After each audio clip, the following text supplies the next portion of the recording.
le divorce pourra être prononcé d'office si vous n'avez rien en commun, si vous n'avez pas d'enfants, si vous n'avez pas de biens communs, parce que ce qui est important, c'est de savoir ce qu'elle a apporté dans le panier lorsqu'elle est arrivée dans le mariage. Et tout ça, il faut être très très visionnaire, tout anticiper. Sans doute que vous avez des enfants. Alors si c'est parce que vous avez divorcé, parce que vous avez eu 2-3 relations avec des nanas françaises ou italiennes ou autres, et que ça s'est mal passé, dites-vous que ça se passera aussi mal avec une russe. Parce qu'elles sont tellement subtiles qu'elles vont vous laisser dire « mais oui, tu as raison, mais oui, tu es le plus beau, mais oui, mais oui, mais oui », mais à la fin, elles te mettent la main dessus. Elles ne te lâchent plus.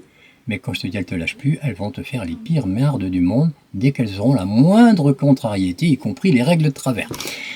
C'est un peu machiste, mais bon, quand on parle de la Russie et des relations franco-russes, on est obligé de parler un peu machiste. Donc il faut un juste équilibre. Moi, je pense encore une fois que la femme française est très raisonnable. Et croyez bien que j'ai passé du temps en Russie, j'ai passé du temps en Biélorussie, en Ukraine.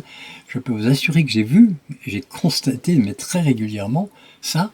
Et les mecs, ils ont une patience.